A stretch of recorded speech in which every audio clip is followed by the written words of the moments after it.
주안의 만나 3월 24일 화요일 묵상을 함께 나누도록 하겠습니다. 오늘 말씀은 마가복음 10장 1절에서 16절 말씀으로요. 하나님 나라의 주인이라고 하는 제목으로 함께 묵상을 나누도록 하겠습니다. 어제 이어서 오늘 본문도 역시 우리가 사는 사회에서 약한 자들에게 어떻게 대할 건지의 주제를 두고 예수님께서 계속 말씀을 하고 계십니다. 예수님께서 계속 가르치고 계신데 이번에 또 바리새인들이 나와서 예수님을 책잡기 위해 질문을 던집니다. 그 질문은 사람이 아내를 버리는 것이 옳습니까? 라고 묻고 있는 거예요. 당시 아내를 버린다라고 하는 문제가 그 경도에 따라 달랐지만 당시 남자의 입장의 표명만으로도 여자분들이 이혼을 당하는 경우들이 있었습니다. 비교적 엄격했던 샴마이파의 경우는 음행의 연고가 있을 때에만 이혼을 허락했지만 상대적으로 자유적이었던 힐레파는 밥을 태웠다는 것도 이혼의 근거가 되었습니다. 자, 그러나 이런 것들을 떠나서 이 질문이 예수님에게 위협이 되는 이유는 이때 나오는 예수님의 대답이 이제 헤롯과 직결되는 대답이기 때문입니다. 헤롯은 그의 아내를 내쫓고 남동생의 아내를 데리고 살았죠. 이 문제로 세례 요한이 죽은 이 시점에서 이혼이 절대 안 된다라고 말을 한다면 예수님의 목숨이 위태롭게 됩니다. 그리고 이혼이 된다라고 한다면 이게 샴마이파든 힐레파든 어디에선가 걸려서 예수님의 도덕성에 흠집이 잡히게 되는 그런 곤란을 겪게 되는 것입니다. 자, 이에 예수님께서는 바리새인들에게 다시 물으십니다. 자, 그러면 모세는 너희에게 뭐라고 하였느냐? 자, 이 예수님의 질문에 바리새인들은 신명기 24장의 말씀을 근거로 하여서 이혼 증서를 써서 버리라 하였다라고 대답을 합니다. 자, 이 신명기에서는요, 이제 수치되는 일이 있을 때에 이혼 증서를 써서 버려라라고 이렇게 하는 내용이 버리다가 아니라 보내라라고 하는 부분이 있죠. 자, 그런데 자, 이 해석들이 바리새인들의 다른 파들 사이에서 논쟁이 되는 것이에요. 자, 한쪽은 이것이 음행이다. 한쪽은 이것이 밥을 태우는 것이다. 그 정도의 일들이 있다라고 이렇게 말을 하는 것이죠. 자, 이 대답을 들으신 예수님은 이 율법의 원래의 의미를 말씀하십니다. 즉 모세가 이런 법을 제공한 것은 이 사람들의 완악함 때문이다 라고 이렇게 이야기를 하세요. 그렇죠. 눈에는 눈, 이에는 이라고 하는 법도 사람들의 완악함으로 인하여서 어느 정도 완충작용을 위해서 선을 그어놓은 법입니다.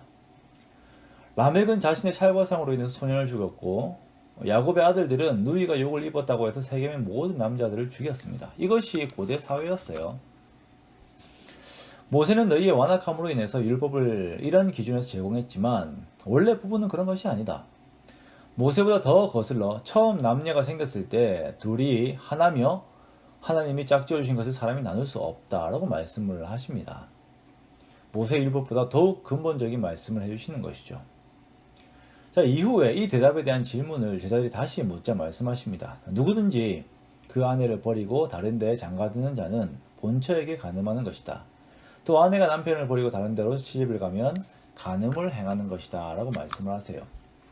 자, 이 말씀을 조금만 더 설명을 하자면 당시 간음을 행하고 그 죄에 대한 보상이 누구에게 해당되는 거냐면 누구에게 대한 보상을 하는 것이냐면 그 남자에게 대한 보상을 하는 것입니다. 즉 다른 여자와 간음을 행했을 때에 그것에 대한 죄책감을 누구에게 느끼는 것이냐면은 그 상대방 여자의 남편에게만 죄책감을 느끼는 것이에요.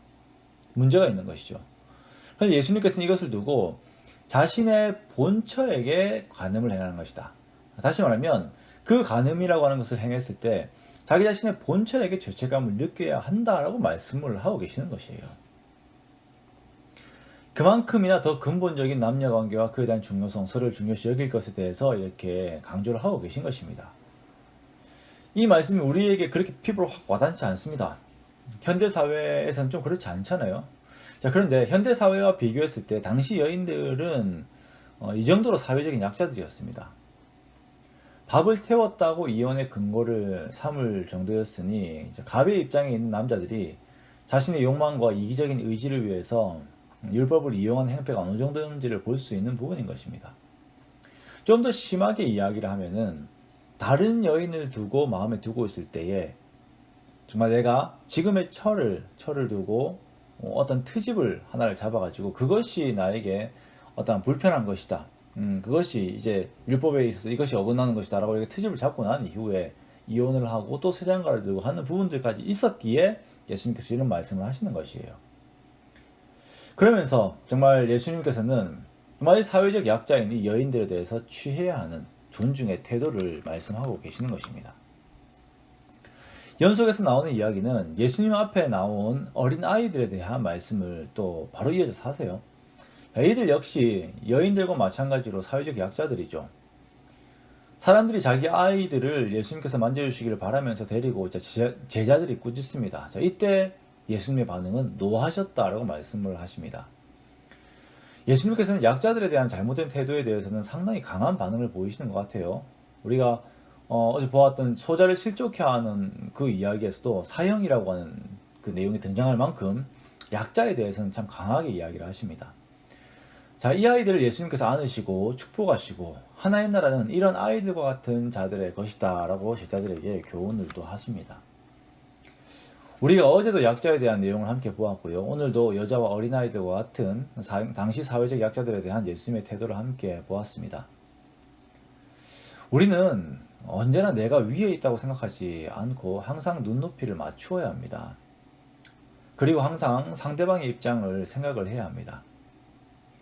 혹시나 내가 상대방을 얽어맬 수 있을 만한 힘이 있다고 해서 그것으로 상대방을 지배해서는 또 안 됩니다. 그것이 사회적인 관습이 될 수도 있고 종교가 될 수도 있어요.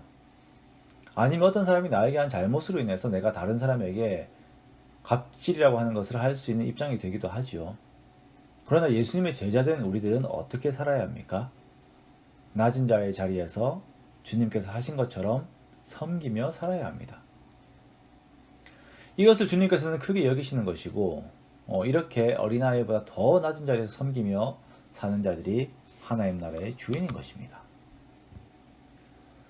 사랑하는 성도 여러분, 어제 저도 이제 주어진 말씀을 가지고 와서 삶에서 실천을 해보려고 하니까 정말 쉬운 게 아닙니다.